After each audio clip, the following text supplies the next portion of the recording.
Vamos a empezar esta lección inventando una función. Vamos a llamarla, digamos, multiplicación y va a recibir un número entero llamado val como argumento, digamos. Entonces escribiría una función de tipo void, la voy a nombrar multiplicación y me va a aceptar un número entero que voy a llamar val. Y entre llaves, lo que esa función va a hacer.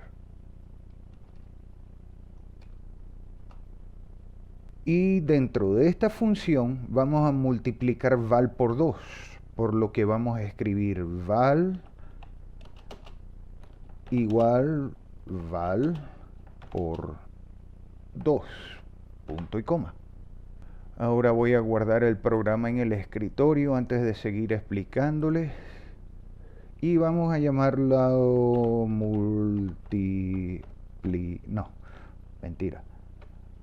valor versus referencia.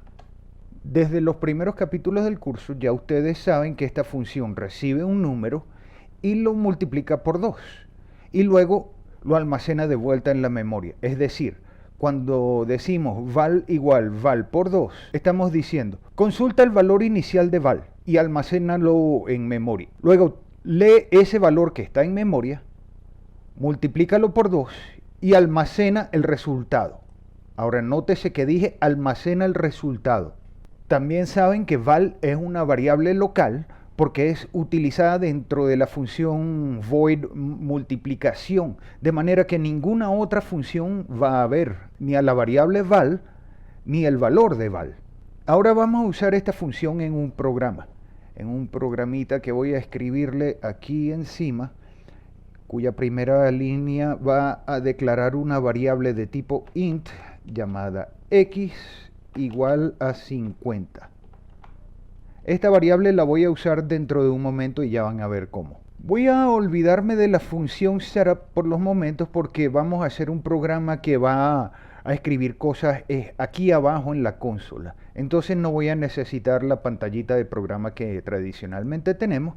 Así que simplemente voy a escribir la función void draw, que es la función cíclica, y lo que sucede entre llaves. Y dentro de las llaves voy a decirle que invoque la función multiplicación y que acepte como argumento x y que luego imprima el resultado de eso en la consola y listo. No es un programa sofisticado, voy a guardar el programa, eso sí. Antes de perder los cambios, prefiero guardar. Como dije, no es un programa sofisticado, es algo muy sencillo. De hecho, solo tiene dos funciones, la función void draw, que ya ustedes saben, y una función que nosotros inventamos de tipo void, se llama multiplicación, y acepta una variable temporal. Acuérdense de cómo le pasamos valores a una función que nosotros hayamos escrito y es haciendo una variable temporal. No la llamé temp val ahora la llamé val simplemente. Esta variable temporal es igual a sí misma multiplicada por 2. Entonces ya dijimos cómo es que ella va a procesar esta variable temporal. Ahora, miren lo que sucede aquí en la línea 6, println x, o sea, imprima el valor de la variable x en la consola. ¿Qué creen ustedes que se imprimiría aquí abajo en la consola? ¿Cuál sería el resultado de la línea printx? Pues vamos a descomponer el programa y averiguamos, aunque ya ustedes saben rápidamente que eso va a ser 50 inmediatamente, ¿verdad? ¿Por qué? Porque la inicializamos a 50 desde el principio del programa y luego en void draw le estamos diciendo que me imprima el resultado de x después de haber pasado por la función multiplicación. O sea, x primero pasa por la función multiplicación, después se imprime el resultado de x, ¿verdad? Entonces, como x estaba inicializada a 50 y en la función void draw Después se toma la variable x y se somete a la función multiplicación que la multiplica por 2.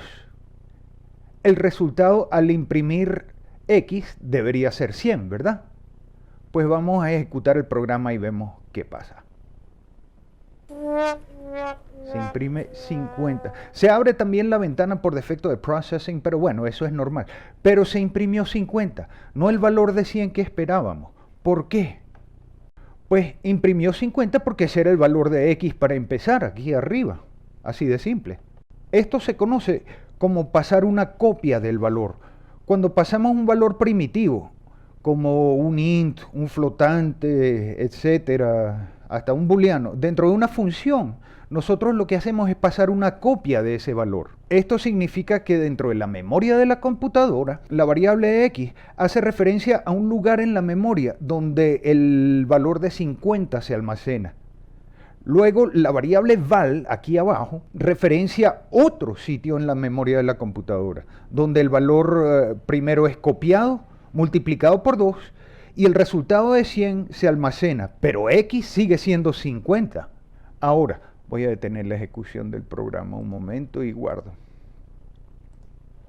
Tal vez necesiten retroceder para entender este concepto y visitarlo varias veces, ver hasta aquí, hasta este punto, ver varias veces y tarde o temprano se les va a hacer claro como quien practica una pieza en el piano o en la guitarra, ya lo he dicho varias veces y yo sé que se vuelve un fastidio. Pero ustedes han llegado muy lejos gracias a repetición y a estudiar con paciencia y determinación. Han llegado sumamente lejos. Si insisten un poco más, yo creo que van a entender muy fácilmente todos los demás conceptos. Y francamente ya les falta muy poco para terminar el curso y sentirse programadores de verdad, verdad. Ahora, como dije antes, hemos pasado valores por copia. Y esto solo sucede para tipos de datos primitivos. Sin embargo, cuando pasamos objetos dentro de una función, el método es diferente. Se llama pasar por referencia. Y para explicar pasar por referencia, esta vez vamos a inventar un objeto partícula y vamos a suponer que el objeto partícula solo necesita argumentos en X y en Y. Para eso entonces vamos a borrar todo lo que hicimos aquí y seguimos. Y aquí es donde viene el argumento del huevo y la gallina, de cuál fue primero, que si primero deberíamos escribir el programa principal y después la clase, o primero la clase y después el programa principal. A mí, francamente, no me importa. A mí lo que me importa es escribir lo que tengo la idea más clara de inmediato. ¿Por qué? Porque si no se me olvida. Entonces, en este caso, voy a empezar escribiendo el programa principal y después me concentro en la pestaña de la clase. Aquí voy a escribir lo siguiente. Yo quiero que haya una partícula llamada P que sea igual a una nueva partícula cuya posición X sea 50 y su posición Y sea 100, digamos. Cierro paréntesis y punto y coma. Guardo el programa. Ahora, digamos que a esta partícula se le va a aplicar una función que nosotros vamos a inventar y vamos a inventarle un nombre a esa función. Entonces vamos a decir que esa función se va a llamar transformación y que se le va a aplicar a la partícula P.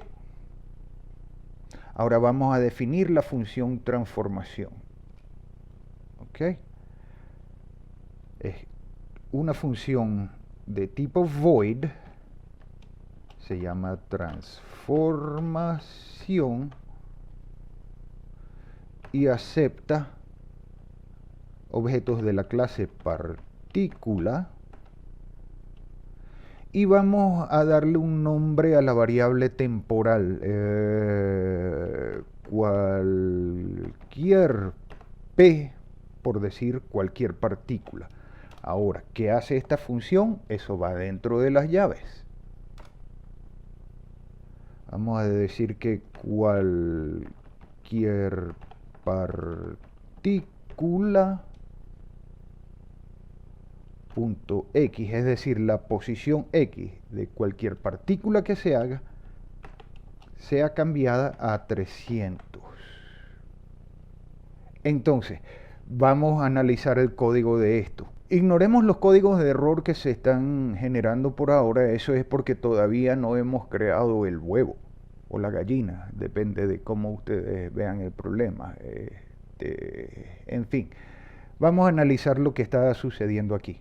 En la primera línea, yo le estoy pidiendo al programa que busque una clase llamada partícula y que de ella haga una partícula llamada P, que va a ser una nueva partícula con una posición X50 y una posición Y de 100. Ya saben que tenemos que hacer un constructor que acepte las variables para X y para Y. Pero a eso llegaremos más tarde. En la segunda línea, yo estoy pidiéndole al programa que aplique una función que se llama transformación, que ya hemos definido aquí abajo, a la partícula P. En la cuarta línea, estoy definiendo una función de tipo void llamada transformación y que acepta como argumento una partícula de la clase partícula cuyo nombre temporal va a ser cualquier P. O sea, esta variable, cualquier P, va a ser una variable local a la función transformación. No puede verse fuera del programa. Entonces, dentro de la función, y aquí no debió ser cualquier partícula, aquí debió ser cualquier P, porque es la misma variable local que tenemos aquí arriba. Disculpen ese error, fue uno de esos errores a propósito. Lo cierto es que dentro de la función void transformación, se toma la partícula llamada cualquier P, se busca la coordenada X y se cambia a 300. Inicialmente es 50, pero dentro de esta función se le cambia a 300. ¿Entendieron? Si no entendieron, es buen momento para retroceder un poquito y volver a esta explicación. Ahora, fíjense que hay una cierta similaridad entre esta línea que tenemos aquí y esta otra que tenemos aquí. A pesar de que son tipos de datos distintos, aquí estamos creando una variable de tipo int. La llamamos X y la inicializamos a 50. Aquí estamos creando una variable que viene de una clase llamada partícula, la llamamos P, y la inicializamos como nueva partícula en una posición X50 y Y100. Otra similaridad es que aquí invocamos la función multiplicación aceptando como argumento la variable X y aquí invocamos la función transformación que acepta no un número entero sino un objeto como argumento, a diferencia de esta que aceptó una variable de tipo número entero. Aquí estamos aceptando objetos. Ahora, aquí dentro de la función transformación no estamos creando objetos nuevos, estamos haciendo referencia a uno que se creó aquí arriba, pero no estamos creando objetos nuevos dentro de la función void transformación. Estamos pasándole un objeto que ya existe a través de una variable temporal llamada cualquier P. Así que cualquier cambio que nosotros le hagamos a los datos de P, como el cambio que hicimos aquí sobre la coordenada X de P, igualándola a 300, afecta a esa referencia del objeto, a esa instancia del objeto en particular, no a la clase objeto, sino la instancia que hemos creado. Ahora vamos a ver un escenario donde esto importa muchísimo. Y para eso vamos a volver al sketch que habíamos hecho al programa de nuestra colisión, ¿se acuerdan? A ver, ese debo haberlo guardado aquí en el disco duro del curso. Sketches, colisión, muy bien. Este era el programa donde si yo presionaba el botón ejecutar teníamos una partícula dibujada en una posición fija y otra partícula que detectaba la posición del mouse. Entonces si yo acercaba la partícula móvil a la partícula fija, el fondo se cambia a rojo cuando se produce la colisión. Ahora, esa colisión se detecta es porque nosotros tenemos una función solapa en la clase pelota que dentro de un rato vamos a analizar, pero en este condicional if estamos diciendo si pelota 1 solapa a pelota 2 cambia el fondo a rojo, es decir, si es verdadero que la pelota 1 solapa a la pelota 2, entonces cambia el fondo a rojo. Nótese que dije si es verdadero que. porque esto pudiera ser falso hasta el momento en que se produce la colisión. Entonces, eso nos da un indicio de que la función solapa es una función que retorna una variable de tipo booleana, y cuando cambiamos a la pestaña pelota, vemos que nosotros escribimos una función que no retorna tipo void, sino que retorna un tipo booleano llamado solapa, definida por la función distancia, que calculaba la distancia entre la coordenada x y y de la partícula 1 y la partícula 2, y detectaba que si la distancia era menor que la suma de los radios de partícula 1 y partícula 2, entonces que retornara verdadero, pero que de lo contrario, else, retornara falso. Y si retornaba verdadero, entonces aquí en esta pestaña cambiaba nuestro fondo a rojo. Ahora, yo quiero hacer una variación sobre este programa antes de seguir explicándoles cómo pasar por referencia. Aquí estoy cambiando el fondo. Ahora yo quiero que se cambie es el color de las pelotitas, y esto va a ser crucial para explicarles pasar valores y pasar referencias. Entonces, para que se cambie el color de las pelotas y no el color del fondo, yo voy a hacerle unas modificaciones a este programa, y dentro de un rato regreso para explicarles las diferencias con un programa al lado del otro, ¿les parece? Y de regreso aquí, entonces tengo el programa original, el que hace que se cambie el fondo a rojo cuando se detecta la colisión, y ahora hice una modificación a ese programa en este para que sea el color de las pelotas el que cambie cuando se detecta la colisión, y en esta instancia está cambiando el color de la partícula P2. Ahora, hay unas diferencias de código aquí entre las funciones. Fíjense que void setup para el que cambia el fondo es ligeramente distinto del void setup para el que cambia el color de las pelotas. También void draw es distinto que el void draw del que cambia el color de las pelotas. Les sugiero, si quieren ver las diferencias entre esto, que pausen el video ahora mismo y analicen las diferencias.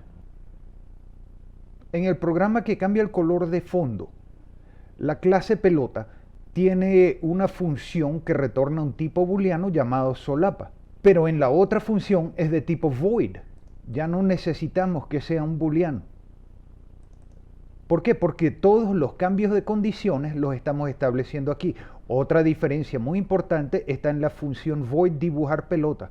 Aquí le dijimos que no tuviera relleno y que lo que se cambiaba era el color de fondo. Sin embargo, aquí en esta otra, en void dibujar pelota, le dije que el relleno iba a ser una variable que se llama col, y esto es nuevo aquí. Fíjense que tengo una variable declarada de tipo color llamada col. La variable de tipo color se puede conseguir en el manual de referencia. No lo voy a buscar para no prolongar este tutorial, pero busquen la variable color en el manual de referencia para que sepan qué hace. Si quieren ver las diferencias entre las dos clases, les recuerdo que tengo que scrollear un poco, pero pueden hacer pausa para analizar las diferencias entre las clases. Hagan pausa ahora mismo y dentro de un rato les scrolleo hacia abajo para que puedan leer el resto del código. Entonces hagan pausa ahora. Y ahora les scrolleo hacia abajo en los dos programas para que puedan ver las diferencias. Hagan pausa y tomen nota de las diferencias, que básicamente solo es el cierre de las llaves, si se ponen a ver. Entonces vamos a cerrar el programa original. Y sí, guardo los cambios y me quedo nada más con el programa de colisión que cambian el color de las pelotas y no el color de fondo. Ejecuto una vez más, pero primero cambio a la pestaña principal. Ejecuto una vez más y sí, este es el programa que hace el cambio de color, pero en las pelotas y no en el fondo. Entonces, vamos a analizar el código de este programa. Este programa se inicia declarando una clase llamada pelota. Abro sus llaves y cierro sus llaves aquí abajo. Entonces, lo primero para crear una clase es establecer las variables de las cuales hice unas de tipo flotante para la posición XY y otra de tipo flotante para el radio, y una nueva que se llama call y es de tipo color, que ya yo confío en que ustedes buscaron la definición en el manual de referencia y lo pasaron por Google Translate. ¿Okay? Luego tenemos dos constructores, uno llamado pelota, por supuesto, que acepta tres variables de tipo flotante, una temporal X, una temporal Y y una temporal R. X entonces es igual a temporal X, Y igual a temporal y R igual a temporal R. En el segundo constructor no se especifican argumentos, sino que se le dice que X va a ser un número aleatorio de 0 al ancho de pantalla, Y un número aleatorio entre 0 y la altura de la pantalla, y el radio va a ser un número aleatorio entre 24 píxeles y 64 píxeles. Ahora, el valor de call va a ser un color negro inicialmente, pero solo inicialmente. Luego, al dibujar la pelota, inicialmente ella sale con un relleno que es igual a call, y como call inicialmente es 0,0,0 o simplemente un 0 aquí arriba, entonces la pelotita sale con un relleno de negro, con una línea blanca de un espesor de 4, pero un relleno negro definido por la variable call. Sin embargo, en la función void es donde cambiamos eso. Primero declaramos que la variable d, que es una variable interna para la distancia de tipo flotante, se calcula utilizando la función dist, que ya sabemos que es la posición XY de esta partícula, this, comparada con la posición X y Y de la partícula other, de la otra partícula. Entonces, si la distancia es menor que la suma del radio de esta partícula más el radio de la otra partícula, entonces la variable col de la otra partícula se cambia a un color de 255,0,0, que ustedes saben ya que eso es rojo. Es decir, si se detecta la colisión, entonces aquel color de la otra partícula, la que estamos moviendo en este caso, sea rojo. De lo contrario, else, que su color siga siendo negro, 0,0,0 o simplemente 0. Y eso es todo lo que hace el nuevo programa. Entonces, como ya ven, fill sale inicialmente negro, pero con este condicional dentro de nuestra función void solapa, cambiamos el color si se detecta una colisión. Ahora, aquí en el programa principal, solamente tenemos que invocar la función y no ponerle ningún condicional como en el anterior, porque el condicional ya está definido aquí atrás en la pestaña, mejor dicho, en la clase pelota. El resultado neto de todo esto es que en el programa principal, cuando yo presiono ejecutar, si mi partícula se acerca y hace una colisión, ¡pum!, explota en rojo por dentro. Claro, nosotros también podemos hacer que cambie el color de la segunda partícula, y vamos a ver cómo hacemos eso. Pues yo solo tengo que regresar aquí a la pestaña pelota y decirle en el condicional aquí que si ocurre la condición, entonces call es igual a color. Vamos a hacer que sea verde la otra partícula, perdón, esta partícula. De lo contrario, que call para esta partícula sea igual a su color negro de siempre. Ok, salvamos, ejecutamos y vemos a ver si colisionan correctamente. Entonces la partícula fija debería colorearse de verde si ocurre la colisión, y ahí tenemos. Y con esto creo que les he explicado con algún éxito pasar valores versus pasar referencias. En este programa en particular he estado pasando referencias a un objeto cuando digo other, por ejemplo. Al pasar referencias de un objeto al otro, en realidad no estoy afectando a la clase, sino a los objetos que invoqué de esa clase aquí en el programa principal. Espero que esto más o menos les haya aclarado la diferencia entre pasar valores y pasar referencias.